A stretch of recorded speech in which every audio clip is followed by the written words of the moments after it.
Hello दोस्तों, मैं अंकित सिंह आप सभी लोगों का विजडम हब स्टडी पर स्वागत करता हूं। मेरे फेसबुक के पेज अंकित सिंह अकेडमी पर स्वागत करता हूं और जो मेरा इंस्टाग्राम का पेज है IMAnkit28 उस पर मैं आप सभी लोगों का स्वागत करता हूं।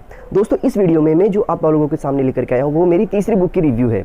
इससे पहले मैं 2 बुक की रिव्यू ला चुका हूँ। ये जो तीसरी बुक है इसे लिखा है दिव्य प्रकाश दुबे जी ने और इस बुक का नाम है इब्न बतूती। ये अपने आप में एक बहुत ही इंटरेस्टिंग किताब है जिसे लिखने वाले हैं दिव्य प्रकाश दुबे जी। तो दिव्य प्रकाश दुबे जी के अगर बारे में बताऊं मैं आपको तो उनके बारे में पीछे का जो पोर्शन है, कवर पेज है, उस पर लिखा हुआ है। तो इनमें बताया गया है कि इन्होंने इससे पहले 4 किताब लिखी है। ये इनकी 5वीं किताब है। तो 4 किताबों में इन्हें शर्तें लागू, मसाला चाय, मुसाफिर कैफ़े, अक्टूबर जंक्शन जैसी किताबें लिखी हैं और ये स्टोरी टेलीबाजी भी करते हैं और जो ऑडिएबल्स सुनो एप्लीकेशन से यहाँ पर इनके ऑडियो में भी बहुत सारी चीज़ें अवेलेबल हैं। ये किताब लेखन से पहले 8 वर्षों तक कारपोरेट कंपनी में जॉब कर चुके थे। ये marketing and leading research channels के में कंटेंट राइटिंग का भी काम कर चुके हैं ये। और इसके बाद अभी अगर हम वर्तमान समय की बात करें तो ये एक फुल टाइम एक लेखक हैं, मतलब बस किताबें लेखन का काम करते हैं। तो उसी क्रम में ये इनकी 5वीं किताब है। तो ये किताब है क्या बेसिकली इब्न बतूती। आप जब देखेंगे ना तो ये बहुत ही, इसका कवर जो है बहुत इंटरेस्टिंग है। इतना अच्छा सा एकदम शांत स्वभाव में इसका कवर बनाया गया है। तो ये किताब है जो मैं अपने शब्दों में अगर इसको बयां करूं तो ये किताब एक बहुत ही ऐसी किताब है जो कि हम कह सकते हैं यहाँ पर कि ये किताब मंडल कमीशन है, उसके कमंडल से निकली हुई ये किताब है। मंडल के कमंडल से निकली हुई किताब का क्या परिदृश्य है यहाँ पर, क्या परिप्रेक्ष्य है। तो ये कहानी 1990 में जब मंडल कमीशन लेकर के आई गई थी, जिसमें OBC को 27% का रिजर्वेशन दे दिया गया था और उस समय सरकार थी VP सिंह जी की, वो प्रधानमंत्री थे भारत के। और उन्होंने इस किताब के पीछे बहुत बड़ा रोल प्ले किया अगर मैं कहूँ तो, क्योंकि ये एक ऐसी किताब है जिसमें मंडल कमीशन बहुत ज़्यादा फ्लैशबैक में जाता है, फिर बहुत ही आगे आकर के इसमें बातें होती हैं। तो ये जो किताब है एक परफेक्ट मूवी के लिए परफेक्ट है ये, क्योंकि इसमें जो कहानियां हैं वो कभी आगे जाती हैं, कभी पीछे जाती हैं, कभी वर्तमान में आती हैं, कभी 1990 के दशक में चली जाती हैं। ये इतना ज़्यादा आपको घुमा देगा, इतना सस्पेंस है इस किताब में कि आपको फाइनल में जाकर के समझ में आएगा कि अरे मैं कहाँ था और कहाँ से कहाँ पर आ गया। तो ये मैंने बताया आपको कि मंडल के कमंडल से निकली हुई ये किताब है और इस किताब का जो शुरुआती लाइन है उसमें ये बोला गया है, देखिए जैसे कि आप यहाँ पर देखेंगे तो इसमें लेखक ने बताया है कि माँ जो कभी एक 20 बरस की लड़की थी, उस लड़की के नाम ये किताब लिखी गई है। तो अब 1990 में एक जो माँ है वो 2015 में जब हम आएंगे तो वो कितने वर्ष की हो गई होगी, आप सोचिए खुद कि उसके परिवर्तन कितना सारा आ गया होगा। तो ये सारी चीज़ें इसमें बताई गई है। तो ये जो कहानी है किताब की, वो एक बेटा रहता है, एक माँ रहती हैं और उसके गर्लफ्रेंड रहती हैं, उनके इर्द गिर्द ये कहानी घूमता रहता है। तो बहुत सारे पास्ट में इसमें चीज़ें जाती हैं। तो ये किताब जो है, किताब बताता है कि एक माँ है और एक बेटा है, उसके दोनों के बीच में जो कह सकते हैं कि ममत्व की जो भावना होती है। बेटा है जो कि माँ को दुखी नहीं देखना चाहता है और जो माँ है जो कि बेटे को नहीं दुखी देखना चाहती है। और ये जो कहानी है ये एक मॉडर्न एरा की कहानी हम इसे कहेंगे, जो कि आज के वर्तमान के भविष्य की, आज के वर्तमान के देश की बताता है। इसमें कोई भी ऐसी लाज की बात नहीं है कि लोग उसे संकुचवश देखते हों, समझते हों। इसमें बिल्कुल भी ऐसे मिथ नहीं है जो बताता हो कि ये गलत है, ये सही है। इसमें सब कुछ है जो कि एकदम पूरी तरह परिदृश्य में एक बहुत ही क्लीन रूप में चलता रहता है। और इस कहानी की अगर मैं कुछ पंच लाइन आपको बताऊं तो जो कि मुझे बहुत ही अच्छी लगी, इसमें बोला गया है कि इस दुनिया में नए शब्दकोश ने नहीं दिए हैं, जबकि प्रेम में डूबे हुए एक दूसरे लोगों ने एक नए शब्द का हमेशा गढ़ा है। और इसके बाद कुछ अन्य लाइनें भी हैं, जैसे कि इसमें एक लाइन मुझे अच्छी लगी जो कि हम सब पर फिट बैठती है, 20-21 साल के लड़कों को उठते नहीं हैं, उन्हें उठाया जाता है। ये इसमें पंच लाइन है जो कि राघव की माँ है शालू अवस्थी, उन्होंने अपने बच्चे के लिए यूज़ किया है जब वो नहीं उठता है। तो फिर इसके साथ साथ इसमें ऐसी बहुत सारी बातें हैं, जैसे कि आज हम व्हाट्सएप पर, इंटरनेट पर बहुत सारी चीज़ों को ढूंढते हैं, टटोलते हैं, लेकिन यहाँ पर लेखक ने जो लिखा है बहुत ही अच्छा शब्द लिखा है जो कि हम सब पे लागू होता है।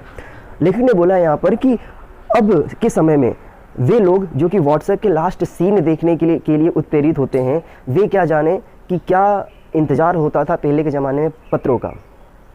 और इसके बाद एक और जो पंच लाइन बोला है, इसमें लिखा है लेखक ने, जो कि उत्तर प्रदेश के लोगों पर परफेक्ट लागू होता है।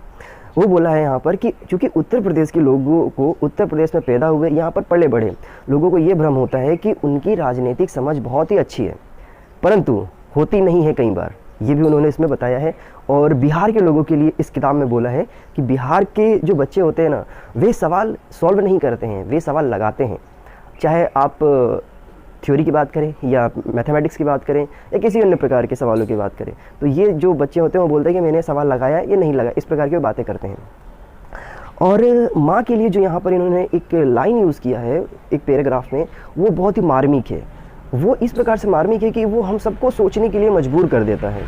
तो यहाँ पर लेखक ने बोलना चाहा है माँ के लिए कि आदमी सबसे ज़रूरी काम है सबसे पहले भूल जाता है। सांस लेना सबसे ज़रूरी बात है, दिन भर में वो कितनी बार सांसें लेता है वो कभी भी ख्याल नहीं करता है। ठीक उसी प्रकार माँ का प्यार है ना, वो एक अदना सा प्यार होता है जो कि हम उसे हमेशा फील करते हैं, लेकिन हमें एक कभी भी उसके बारे में ख्याल नहीं आता है।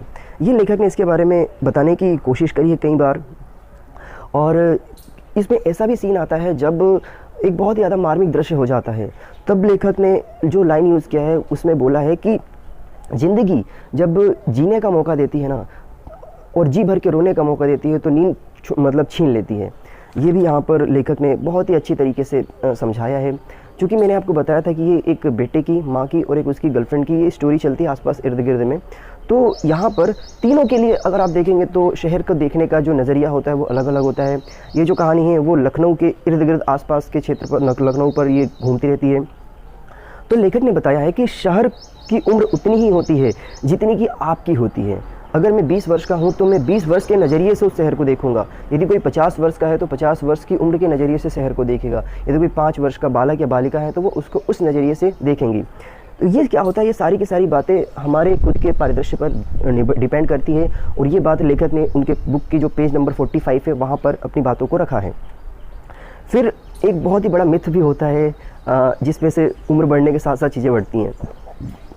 तो लेखक ने यहाँ पर बताया है कि सफ़ेद बाल होना ये समझदारी का प्रतीक होता है। ये सारी चीज़ें इन्होंने बताई है। और ऐसी बहुत सारी अनगिनत कहानियाँ हैं इस किताब में। बहुत सारे ऐसे मोटिवेशनल लाइंस मिलेंगी आपको जो कि आपको बहुत ज़्यादा प्रभावित करेंगी।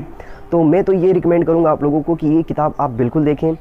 इसकी स्टोरी है जो कि वो मैं बिल्कुल नहीं बताऊँगा, बस मैं कुछ पंच लाइन्स थी जो मैंने आपको बताया है, क्योंकि स्टोरी बता दूँगा तो मतलब ही नहीं रहेगा पढ़ने का।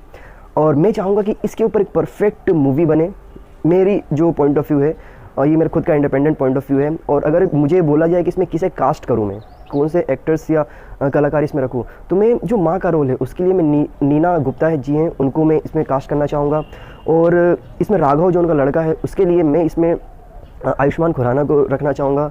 और जो थर्ड कैरेक्टर इसमें जो राघव की जो गर्लफ्रेंड है यहाँ पर निशा, उसके लिए मैं कृति सेनन को मैं रखना चाहूँगा। तो ये 3 कैरेक्टर्स हैं जो कि मैंने आइडेंटिफाई किया है। और इसमें जो हिडन में है जो कि जिनका नाम यहाँ पर कुमार आलोक है और प्रोफेसर है, उनके लिए हम किसी को भी रख सकते हैं। और वैसे जो प्रोफेसर्स हैं वो एक बंगाली कैरेक्टर रहता है इसमें। और जो माँ है वो इसमें जो कुमार आलोक है वो एक यूपीएससी के एस्पिरेंट्स होते हैं। तो डेफिनेटली ये एक कहानी ऐसी है जो कि यूपीएससी के आसपास भी इर्द गिर्द घूमती है। जब भी मैंने आपसे बोला था कि ये मंडल के कमंडल से निकली हुई कहानी है। तो ये जो किताब है अब मैंने इसका अच्छे से रिव्यू कर दिया है, ज़्यादा स्टोरी आपको खुद पढ़नी होगी। तो आई होप, मुझे उम्मीद है कि ये सारी स्टोरीज़ आपको बहुत ही अच्छे से इंटरेस्टिंग मज़ेदार लगी होगी। बहुत इसमें क्लाइमैक्स है, बहुत ही ज़्यादा इसमें कहानी ऊपर चढ़ी है नीचे उतरी है, आपको कभी भी बोर नहीं करेगी। 150 से 156 पेज का ये किताब कहानी है, आप इसे आराम से 6 से 8 घंटे में आराम से पढ़ते हुए निकाल लेंगे। तो मैं आप लोगों को रिकमेंड करूँगा आप ये बुक ज़रूर पढ़िए। और इस वीडियो को यदि आप फेसबुक पर देख रहे हैं तो लाइक करिए, शेयर करिए, ताकि अन्य लोगों के पास भी पढ़ने में इंटरेस्ट जगे और इन सब चीज़ों को समझे। फेसबुक पर पढ़ रहे हैं तो वहाँ पर शेयर करिए। इसके बाद यदि आप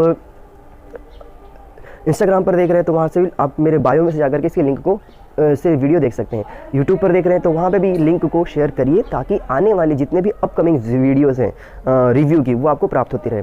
और जो मेरी नेक्स्ट बुक रहेगी, यदि आप अगर मुझे देते हैं कि इस बुक की रिव्यू की जाए तो डेफिनेटली मैं उसको करूँगा। और नहीं तो मेरे पास तो बहुत सारे बुक्स हैं, उनका भी मैं रिव्यू लेकर के आऊँगा। चलिए फिर से मुलाकात होगी। Have a good day. जय हिंद, जय भारत।